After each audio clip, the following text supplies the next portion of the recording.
Hello नमस्कार। तर बघा संध्याकाळची वेळ आहे। शुभ संध्याकाळ सर्वांना। आणि शुक्रवार आहे तर खूप दिवसाची ही व्हिडिओ क्लिप आहे तर डिलीट करण्यापेक्षा विचार केला की तुमच्याबरोबर शेअर करूयात।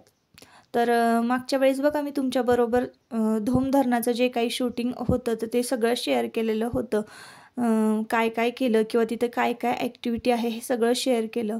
तर आजच्या दिवशी ना संध्याकाळी मी 5:30 वाजेपर्यंत घरी पोहोचलेले होते। तर खूप सारं एन्जॉय केलं मुलांनी। तुम्ही जर मागचा व्हिडिओ पाहिला असेल तर तुम्हाला माहिती असेल। तर ना वाईपासून धोम धरण ना 30-35 किलोमीटरच्या अंतरावर आहे आणि तिकडे गेलं की सगळं फिरून हे तुम्ही मागचा व्हिडिओ बघितला तर तुम्हाला कळेल। तर त्यानंतर मी घरी आले होते आणि घरी ना वैभव लक्ष्मी व्रताची पूजा जी आहे तर ती मला म्हणजे त्याची मांडणी करायची होती। सकाळी सुद्धा जाण्याची खूप गडबड होते त्यामुळे सकाळी पूजा मांडली नाही आणि वैभव लक्ष्मी व्रताची जी पूजा आहे ती संध्याकाळच्याला मांडणी केली ना तर खूप चांगलं असतं। तर तुम्ही कुठल्याही वेळेला करू शकता। शक्यतो संध्याकाळच्या वेळेलाच वैभव लक्ष्मी व्रताची जी मांडणी आहे पूजेची तर ती करायची असते। तिन्ही सांजेच्या वेळेला तर बघा बरोबर संध्याकाळची वेळ होती। 7-7:30 वाजलेले होते आणि दिवाबत्ती करणार होती तर म्हटलं चला पूजा मांडणी करून घेऊया आणि पुस्तकसुद्धा वाचून घेऊया। म्हणजे जी काही कथा आहे पुस्तकामध्ये ती सुद्धा मी वाचते। त्यानंतर ना स्वयंपाक झाला तर गुलाबजाम हे रेडीमेड आणलेले होते तुमच्या दादांनी। श्रीखंड आणि बटाट्याची भाजी केली होती। त्यानंतर वाटाणा घालून भात केला होता आणि चपाती केली। तर भाजी चपाती आणि वाटाण्याचा भात घरी केलेला होता। तर फिरून आल्यानंतर ना थोडाफार कंटाळा येतो, जरा शीण येतो, तर थोडक्यात स्वयंपाक उरकलेला बरा असतो म्हणून मग बटाट्याची भाजी केली, वाटाण्याचा भात केला आणि चपाती केली। कणिक सकाळी भिजवूनच गेले होते। तर ही जी फुलं आहेत ना ताईंनो बघा आता संध्याकाळची वेळ झाली, जेवण वगैरे झाली, देवाला नैवेद्य दाखवल्यानंतर आणि कट्टा वगैरे सगळं स्वच्छ करून घेतल्यानंतर मग मी इकडे देवघरात ना हे जे कासव आहे माझ्याकडे बघा मातीचं कासव आहे तर त्यामध्ये ना पाणी भरून ठेवायचं। म्हणजे भांडं आहे तर त्यामध्ये पाणी भरून ठेवते आणि त्यामध्ये ना जी काही पूजेला दुसऱ्या दिवशी फुलं लागणार आहेत तर ते मी आदल्या दिवशीच तोडून ठेवते आणि अशा पद्धतीने ना पाण्यामध्ये ठेवते म्हणजे ती फुलं ना छान उमलतात। बघा आता इकडं ना ह्याची जास्वंदाची जी फुलं आहेत कळ्या तर त्यासुद्धा त्या पाण्यामध्ये सोडल्या ना सकाळपर्यंत छान अशा टवटवीत फुलतात त्या कळ्या आणि मग पूजा करताना सकाळी घाई गडबड होत नाही। तर त्यामुळं ना रात्री अशी मी फुलं लावून ठेवते। तर शुभ सकाळ सर्वांना। सकाळची वेळ आहे आणि आत्ता बघा सकाळचे वाजलेले आहेत 6-6:30चं हे टायमिंग असावं। तर शनिवारी मी काहीच कुठलंच शूट घेतलं नाही। तर हे शनिवार रविवार तर मी शूटच घेतलं नाही। हे जे शूट मी केलेलं आहे ही व्हिडिओ क्लिप आहे सोमवारची। तर सोमवारचा आज वार आहे आणि आज आहे संकष्ट चतुर्थी। तर आज मंदिरात सुद्धा जायचं आहे आणि त्याचबरोबर सकाळी माझी देवपूजासुद्धा झालेली आहे। तर सर्वात आधी उठल्यानंतर बघा देवपूजा करते। बाहेरचं जे काही लोटून झाडून पारुसा केर काढायचा असतो, लादी वगैरे पुसणं, झाड झटक ही सगळी कामं झालेली आहेत। सकाळी 6:30च्या आधी ही सगळी कामं होतात। मी लवकर उठलेले होते त्या दिवशी। म्हणजे शाळा म्हटली ना की 5:30 वाजता उठावंच लागतं आणि मग 1-1.5 तासात ही स्वच्छतेची सगळी कामं होतात। त्यानंतर आंघोळ करून 6-6:30 वाजता ना अन्नपूर्णेची पूजा करायची आणि मग त्यानंतर देवपूजासुद्धा झालेली असते आणि मग त्यानंतर तुळशीला पाणी घालायला यायचं। हा नित्यक्रम आहे।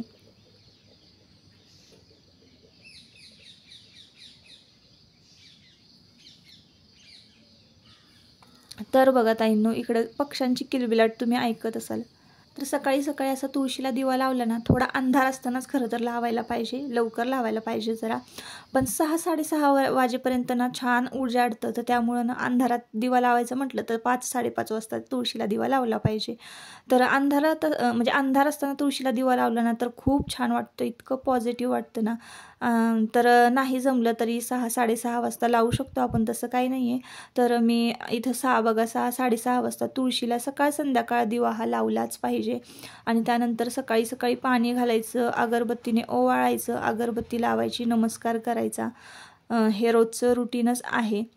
तर पाखरांची किलबिलाट इतकी भारी होते ना ताईंनो आणि सकाळी इकडे वॉकिंगला जाणारी माणसं तुम्ही पाहत असाल। तर 6-6:30 वाजता थंडी भरपूर आमच्याकडे वाढलेली आहे त्यामुळं इकडं ना वॉकिंगला जाणारी जी माणसं आहेत स्वेटर वगैरे घालून कानाला बांधून सगळे पॅक असतात. मी मात्र घरामध्ये असते ना, त्यामुळं मी स्वेटर वगैरे घालत नाही. तर तुळशीला पाणी घालून झाल्यानंतर ना मी घरामध्ये आले आणि चिमण्यांचा इतका चिवचिवाट झाला ना, तर मी बाहेर बघायला गेले तर बघा ह्या रंगीबिरंगी ज्या चिमण्या असतात ना घराच्या अवतीभोवती भरपूर अशा चिमण्या आहेत ताईंनो. आणि मी त्या चिमण्यांसाठी दाणे आणि पाणीसुद्धा ठेवलेले आहेत. पण काही चिमण्या ज्या आहेत ना ते दाणे खात नाहीत, तर त्या फक्त फुलातला रस जो आहे तो शोषून घेत असतात. म्हणून आपल्या आजूबाजूला झाडं आणि त्या झाडांना फुलं लागणं खूप गरजेचं आहे. तर तुमच्याकडे बघा असे पाहुणे, आता ही बघा इकडं अजून एक फुलं आलेलं आहे ना, तर ह्या फुलातला सुद्धा रस जो आहे तो शोषून घेत होती ती चिमणी. तर ह्या कलरफुल चिमण्या ज्या आहेत त्या फक्त फुलातला रस पितात आणि तेवढ्यासाठीच फक्त त्या येतात. पण त्यांचा इतका चिवचिवाट असतो ना, भरपूर असा चिवचिवाट असतो. त्यामुळं ना होता होईल तेवढी मी फुलं झाडं लावण्याचा खूप प्रयत्न करते. तर असं फुल आलेलं आहे बघा, किती छान आणि सुंदर फुल आहे बघा. हे पिवळं आणि एक ते गुलाबाचं, असे 2च फुलं आहेत. तर ते त्या फुलांचा सुद्धा रस प्यायला, म्हणजे 2च फुलांचा रस का होईना प्यायला त्या चिमण्या येतात. आणि त्या कलरफुल असतात ना, त्यांना बघूनच खूप प्रसन्न वाटतं वेगवेगळ्या कलरच्या. त्यानंतर लगेचच बघा मी इकडे छोल्याची भाजी केलेली आहे. तर थोडीफार आधीमध्ये भरपूर कामं झाली. आता मला जायचं आहे सरकारी हॉस्पिटलमध्ये. तर आमच्याकडं ना सोमवारी लसीकरण होत असतं. म्हणजे आता सोमवारचा बाजार भरतो आईला, आणि आजूबाजूचे खेडेगावची जी काही माणसं आहेत ना ती बाजारासाठी सोमवारी येत असतात. तर इथल्या आरोग्य विभागानं ना सोमवारचा वार ठरवलेला आहे लसीकरणासाठी.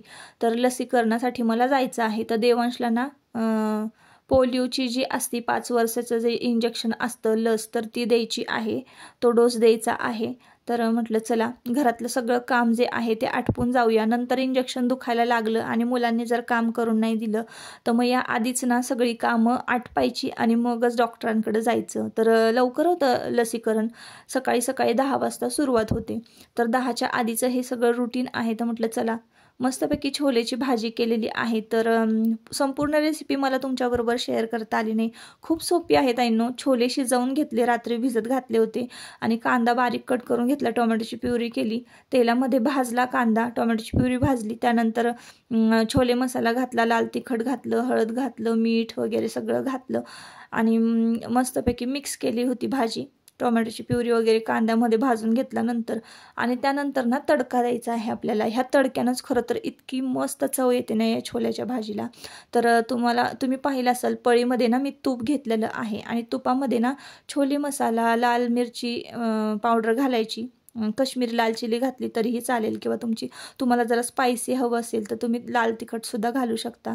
तर तूप आहे ना मंद गॅसवर ठेवायचं, अगदी कडकही नाही करायचं. आणि त्यामध्ये ना तूप वितळलं की त्यामध्ये छोले मसाला घालायचा, थोडंसं हिंग घालायचं, लाल तिखट घालायचं आणि असा छोल्याच्या भाजीला मस्तपैकी तडका देऊन घ्यायचा आणि लगेचच झाकण ठेवून द्यायचं. तर इतका मस्त फ्लेवर येतो ना ह्या भाजीला ह्या तडक्यानं. तर माझ्याकडे तडक्याचं भांडं नाही आहे. तर लवकरच आता आज तर जाणार आहोत मार्केटमध्ये, म्हणजे जिथे सरकारी हॉस्पिटल आहे ना तिथंच आजूबाजूला भांड्यांची सुद्धा दुकानं आहेत. तर तिथूनच ना तडक्याचं भांडंसुद्धा घ्यायचं आहे. तर घरातली सगळी कामं आटपली, छोल्याची भाजी झालेली आहे, म्हणजे स्वयंपाक झालेला आहे, माझी भाजी चपाती वगैरे भात करून ठेवला. आणि आज आहे संकष्ट चतुर्थी, माझा तर उपवास आहे आज. आणि आज आलेलो आहो आम्ही गणपती बाप्पांच्या दर्शनाला. तर हे मंदिर मी तुम्हाला बऱ्याचदा ह्या मंदिराची माहिती दिलेली आहे, बऱ्याच व्लॉगमध्ये सांगितलेलं आहे संपूर्ण. म्हणजे हे मंदिर कोणी बांधलं, आजूबाजूला काय आहे, ही सगळी माहिती मी एक नाही असे 2 व्लॉग असतील, 2-3 व्लॉगमध्ये ह्या मंदिराची माहिती दिलेली आहे. तर हे आहे दुंडी विनायकाचं स्वयंभू गणपती मंदिर. तर इथं ना फारशी गर्दी नसते सकाळी. तर सकाळी आम्ही दर्शनासाठी आलेलो आहोत आणि सुंदर अशी रांगोळी काढली होती. या मंदिरामध्ये ना पाय ठेवताच इतकं प्रसन्न वाटतं ना, खूप भारी वाटतं. त्यामुळे ना प्रत्येक संकष्ट चतुर्थीला मी ना आवर्जून या गणपती बाप्पांचं दर्शन घेत असते. तर इकडे बघा गणपती बाप्पांचं तुम्हाला सुद्धा दर्शन होईल. खूप शांत गाभाऱ्यामध्ये इतकी शांतता असते ना आणि इतकं पॉझिटिव्ह आणि प्रसन्न वाटतं ना, खूप छान वाटतं. असं वाटतं गाभाऱ्यामध्येच बसून राहावं. तर खूप छान हे मंदिर आहे. आता आम्ही निघालेलो आहोत सरकारी हॉस्पिटलला. तर म्हणजे थोड्याशा अंतरावरच सरकारी हॉस्पिटल आहे. तर इकडे पोचलो ना तर बापरे एवढी मोठी रांग होती ना, खूप मोठी रांग लागलेली होती आणि सगळ्यात लास्टला माझा नंबर होता. देवांश आणि आम्ही जरा उशिरा पोहोचलो होतो. तर सरकारी हॉस्पिटलमध्ये ज्या बायकांची डिलेवरी झालेली आहे ना, त्यांचेच लसीकरण, त्यांच्याच बाळांचा म्हणजे नंबर असतो आधी. तर इकडे तुम्हाला मी बघा हा बालकांसाठीचं जे काही हे लसीकरण आहे, इथं चार्ट दिलेला आहे, बोर्ड लावलेलं आहे. तर कुठले कुठले म्हणजे लस कुठल्या वयात घ्यायला पाहिजे ही सगळी माहिती दिलेली आहे. तर तुमच्याकडे जर तो लहान बाळ असेल आजूबाजूला शेजारी किंवा तुमचे बाळ असतील तर त्यांचं जर लसीकरण राहिलं असेल ना, आवर्जून लसीकरण द्या. लसीकरण चुकवू नका, भले ते कुठलं का असे ना. म्हणूनच मी तो चार्ट तुमच्याबरोबर शेअर केला की कुठल्या वयामध्ये कुठलं इंजेक्शन दिलं पाहिजे. तर तुम्ही थोडंसं पॉज करून ते चार्ट बघू शकता.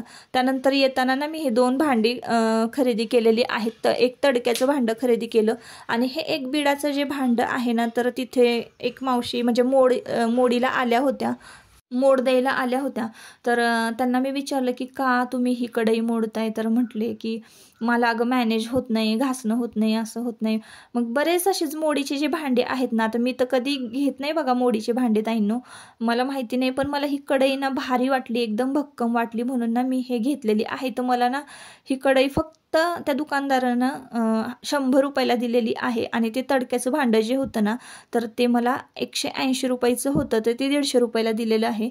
असं करून दोन्हीही भांडी मी 250 रुपयामध्ये घेऊन आलेली होते. पण मला ती बारकी जी कढई आहे तुम्ही बघितली आत्ता बिडाची, इतकी जाड आहे ना ताईंनो. आल्यानंतर मी खसाखस ती घासली, कारण ती भरपूर काळी पण झालेली होती. पण मला ती इतकी आवडली ना, तर त्यातच मी आता बघा उपवासाची भाजी वगैरे आहे बटाट्याची परतते. तर थोड्या जर भाज्या करायच्या असतील ना नुसत्या मिठाच्या लहान मुलांसाठी, तर ती कढई एक नंबर आहे त्या भाज्या परतण्यासाठी. तर असं बघा मी खरेदी केलेली आहे, ती पण तुमच्याबरोबर शेअर केली. आणि इकडं बघा इंजेक्शन देऊन आल्यानंतर सुद्धा देवांश कसा खेळत होता. तर अजिबात रडला नाही. इतकं भारी सर्व्हिस मिळते ना सरकारी हॉस्पिटलमध्ये, अजिबात दुखलं सुद्धा नाही इंजेक्शन घेताना. इतक्या छान त्या सिस्टर होत्या. तर असो, आता आजच्या व्लॉगचा शेवट मी इथंच करते. आपण परत पुन्हा भेटूया नवीन एका व्लॉगमध्ये. तोपर्यंत स्वतःची काळजी घ्या आणि मस्त राहा. आजचा व्लॉग जर आवडला असेल तर नक्की आपल्या चॅनलला सबस्क्राईब करा आणि व्हिडिओला लाईक करा. परत पुन्हा भेटूया. Bye bye.